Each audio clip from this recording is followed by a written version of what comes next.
Please, don't let her think she wasn't wanted." The rain-soaked note trembled in Grant Whitmore's hands as he stood frozen in his doorway at 2 a.m., staring down at the wicker basket on his doorstep. Inside, wrapped in a pink blanket, a 6-month-old baby girl slept peacefully, her tiny chest rising and falling with innocent trust.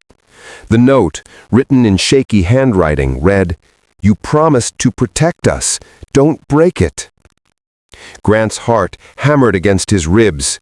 He scanned the empty street, rain pouring down in sheets, but saw only shadows and the gleam of wet pavement. Whoever left this child had vanished into the night. His hands moved automatically, lifting the basket, carrying it inside his penthouse apartment where silence usually reigned like a museum of his own isolation. The baby stirred, her eyes fluttering open, gray-blue like storm clouds clearing. She looked at him without fear, as if she somehow knew him. Grant, at 33, had built an empire in tech innovation, had negotiated with billionaires and politicians. But in that moment, holding this fragile life, he felt utterly helpless. He called the police, then his assistant, Marcus, who arrived within an hour despite the ungodly time. Marcus, 62, with kind eyes and decades of loyalty, took one look at the situation and said, "Sir, before we do anything, who is she?" "I don't know." Grant's voice cracked. "The note says I promised to protect them, but I don't remember." He stopped, his mind racing backward through years of business deals, charity events, fleeting encounters. Nothing surfaced. The police came, took statements, promised to investigate. Social services would collect the baby in the morning. Grant should have felt relief, but as the hours passed and he held this tiny stranger, watching her sleep, something ancient and forgotten stirred in his chest, a longing he'd buried beneath ambition and success. At dawn, Marcus made coffee, while Grant paced, the baby cradled against his shoulder. What if they don't find the mother? What happens to her? "Foster care, most likely," Marcus said gently. "It's not a bad system, just overwhelmed." Grant looked down at the peaceful face resting against his heartbeat. That's not good enough. 3 days later, the investigation hit a wall. No missing person reports, no cameras caught the woman's face, no DNA matches in any database. The baby was healthy, well cared for, but utterly anonymous. Social services prepared to place her in temporary care. Grant made a decision that surprised everyone, especially himself. "I'll take her. Temporary guardianship until we find the mother." His lawyer, Patricia, stared at him across the conference table. "Grant, you're a single CEO with an 80-hour work week. You don't know anything about babies." "Then I'll learn." His voice carried a determination Patricia had only heard in board meetings. "Someone trusted me enough to leave her on my doorstep. I won't abandon that trust until I understand why." The paperwork took 2 weeks. In that time, he hired a nanny, Eleanor, a 70-year-old grandmother with infinite patience. She taught him how to hold a bottle at the right angle, how to read a baby's cries, how to fold his entire life around this new, bewildering responsibility. He named her Lily, after the flowers his mother had loved, the mother he'd lost to cancer when he was 12. Months passed. Grant's life transformed in ways he couldn't have imagined. Board meetings ended early. Business trips were canceled. His penthouse, once a sterile showcase of modern architecture, filled with soft toys and lullabies and the sound of Lily's laughter. His colleagues whispered about his changed priorities, but Grant didn't care. For the first time in 20 years, he felt like he was building something that actually mattered. Then 7 months after that rainy night, his secretary buzzed him. "Sir, there's a young woman here. She says it's urgent about Lily." His blood ran cold.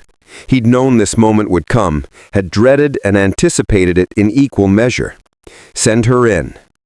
The woman who entered his office was 27, thin to the point of fragility, with auburn hair pulled back and shadows under intelligent green eyes. She wore jeans and an engineering department sweatshirt from State University. Her hands shook as she stood before his desk. "My name is Sutton Hayes," she whispered. "I'm Lily's mother." Grant rose slowly, emotions warring inside him.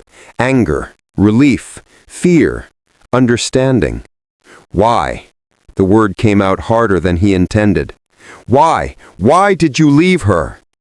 Sutton's composure crumbled. Tears streamed down her face as she sank into a chair. "Because I was dying. At least, I thought I was." The story poured out between broken breaths. She'd been diagnosed with an aggressive brain tumor 13 months ago, right after discovering she was pregnant. The father, a classmate, had vanished when he heard. Sutton had no family, no support system except student loans and part-time work. "I spent my pregnancy in and out of hospitals, getting experimental treatments. The doctor said I might have 6 months after Lily was born, maybe less." She looked at Grant with desperate eyes. "3 years ago, your company did a career fair at my university. You talked about corporate responsibility, about protecting the vulnerable. You handed me your business card and said if I ever needed anything, you'd remember me." Grant's mind raced back. He did those events quarterly, met hundreds of students. He'd meant it sincerely each time, but never expected. "I kept that card," Sutton continued. "When I realized I was dying, that Lily would have no one, I remembered your words. I was terrified Child Services would put her in the system. I thought, if I brought her to you, if I reminded you of your promise," she covered her face. "It was desperate and wrong, and I'm so sorry, but I couldn't let her grow up thinking she wasn't wanted. I needed her with someone who might care." "The treatments," Grant said quietly. "What happened?" "They worked. After months of hell, the tumor's gone. I've been clear for 3 months now. But by then—" She looked at him helplessly. "I heard you'd taken guardianship.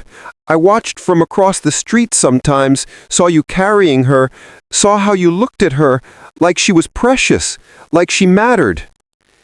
The room fell silent except for the rain beginning to fall outside, echoing that first night. Grant moved to the window, his reflection ghostly in the glass. Behind him, Sutton waited, her entire world hanging on his next words.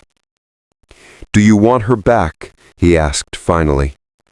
I want her to be happy, to be loved, to have the life I can't give her."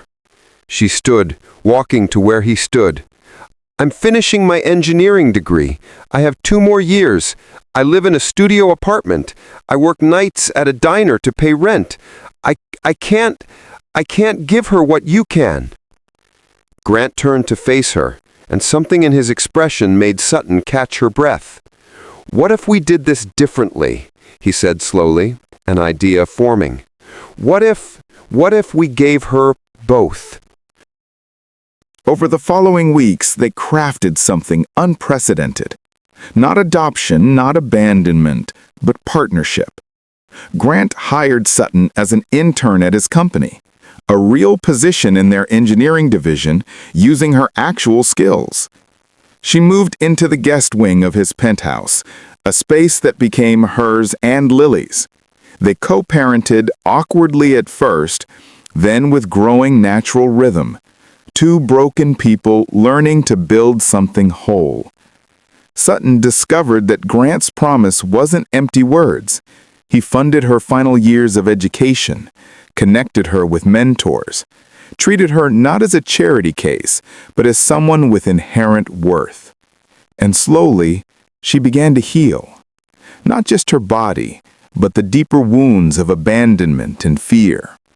Grant, in turn, learned that love wasn't about ownership, but about showing up, about choosing every day to put someone else's needs above your own convenience. Lily thrived between them, a bridge connecting 2 souls who'd both forgotten how to trust. One evening, a year after Sutton returned, they sat together on the penthouse balcony while Lily slept. The city lights stretched endlessly below, each window a story, a life, a quiet struggle. "Do you know what the hardest part was?" Sutton asked softly. "Leaving her on your doorstep?" What? Walking away, trusting a stranger with my whole heart. She looked at him. But you kept the promise, Grant, even when you didn't remember making it, even when it cost you everything familiar. She didn't cost me anything, Grant said, his voice thick with emotion. She gave me everything. You both did. You reminded me why I built this company in the first place. Not for profit margins or market share. For moments like this. For people like you who just needed someone to keep their word. Sutton reached over, squeezing his hand. Thank you for not breaking it. Inside, through the glass doors, they could see Eleanor checking on Lily, adjusting her blanket with the tenderness of someone who'd found purpose in caring. Marcus had become a grandfather figure, teaching Lily to laugh at his terrible jokes.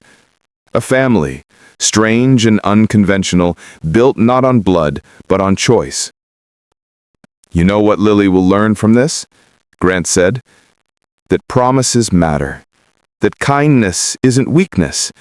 That when we protect each other, we become stronger than we ever were alone. Sutton reached over, squeezing his hand. Thank you for not breaking it. The greatest promises we make are not written in contracts or spoken in boardrooms. They're the commitments we keep to strangers, the trust we honor when no one's watching, the protection we offer simply because we're human and someone needs us. In keeping our word to the vulnerable, we discover who we truly are. If this story touched your heart, please like, share, subscribe, and comment. Let's spread more stories of kindness and hope together.